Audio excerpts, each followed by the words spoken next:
Assalamualaikum warahmatullahi wabarakatuh. Selamat pagi dan salam sejahtera untuk kita semua, anakku sekalian dimanapun Anda berada.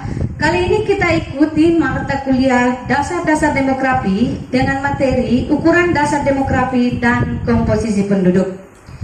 Baik anak-anakku sekalian, ukuran-ukuran analisis demografi itu ada beberapa. Satu, bilangan absolut sama dengan jumlah mutlak, misalnya jumlah penduduk sekian juta. Yang kedua adalah proporsi, persentase perbandingan antara suatu kelompok penduduk tentang dengan jumlah keseluruhan. Proporsi adalah angka yang menunjukkan hubungan subpopulasi dengan keseluruhan populasi yang sama. Misalnya, proporsi penduduk usia 0 sampai 4 tahun terhadap jumlah penduduk. Ini adalah rumusnya, itu yang disebut dengan proporsi.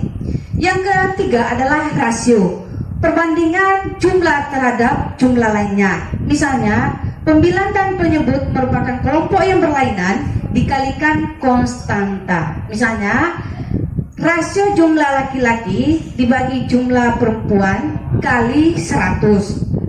Yang keempat adalah rate atau angka, menunjukkan adanya kejadian pada periode tertentu, perbandingan kejadian tertentu dari kelompok penduduk dengan jumlah penduduk yang berisiko terhadap kejadian tersebut. Rate atau tingkat yaitu perbandingan antara kejadian demografi dalam suatu populasi tertentu. Misalnya, growth rate, angka kelahiran kasar yaitu angka yang menunjukkan jumlah atau banyaknya kelahiran per 1000 penduduk. Yang kelima adalah prevalensi. Prevalensi adalah jumlah kejadian pada kelompok penduduk pada waktu tertentu terhadap jumlah penduduk yang berisiko terhadap kejadian tersebut. Misalnya, prevalensi peserta KB aktif yaitu angka atau persentase yang menunjukkan berapa peserta KB yang saat ini memakai kontrasepsi dibandingkan dengan pasangan usia subur.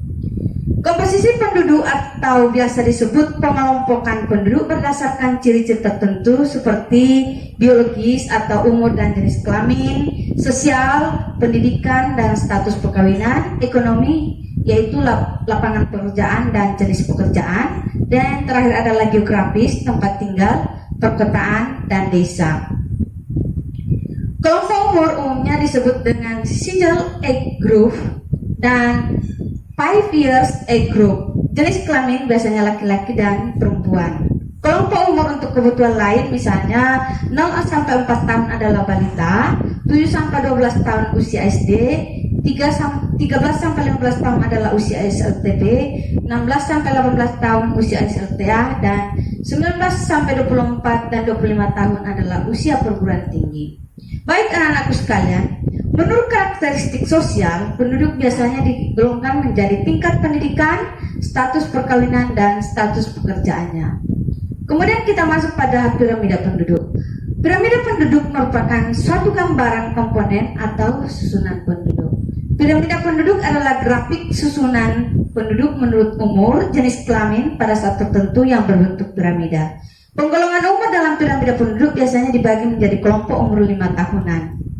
Bisa kita lihat, ini adalah 3 ciri penduduk. Yang pertama adalah ekspansif. Jika sebagian besar penduduk berada dalam kelompok umur termuda, terdapat pada negara-negara yang mempunyai angka kelahiran dan angka kematian tinggi. Ini disebut dengan ekspansif.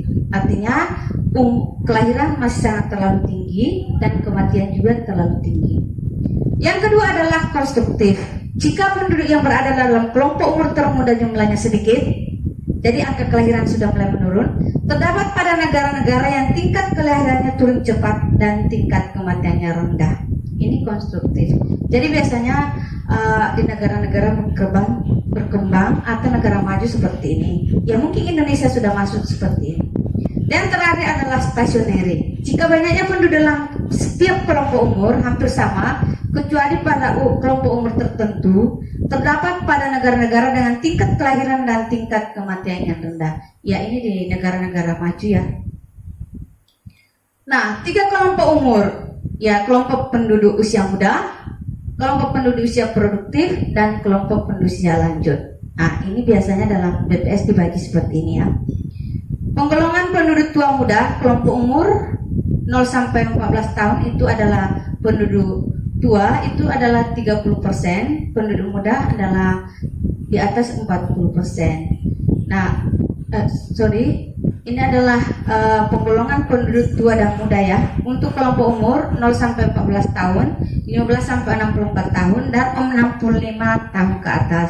Kemudian penduduk tua, penduduk muda ya. Kemudian selanjutnya struktur penduduk Indonesia sampai 2000 ya. Nanti kita akan lihat pada hasil sensus penduduk 2020 ini akan kita paparkan lagi setelah sensus penduduk 2020 setelah selesai ya. Rasio ketergantungan adalah angka yang menyatakan perbandingan antara banyaknya penduduk yang tidak produktif ya, penduduk usia muda 15 tahun ke bawah dan usia lanjut 65 tahun ke atas, itu yang disebut penduduk yang tidak produktif. Dengan banyaknya penduduk usia produktif yaitu penduduk usia 15 sampai 64 tahun. Jadi anak-anakku sekalian ini tergolong penduduk usia produktif. Nah, saya kira ini tadi materi kita kali ini untuk ukuran-ukuran dasar demografi dan komposisi penduduk. Sekian untuk pertemuan kita kali ini, dan bila ada pertanyaan maupun hal-hal yang belum dimengerti bisa dilanjutkan dengan tanya jawab. Terima kasih. Wabillahi taufiq wal hidayah. Wassalamualaikum warahmatullahi wabarakatuh.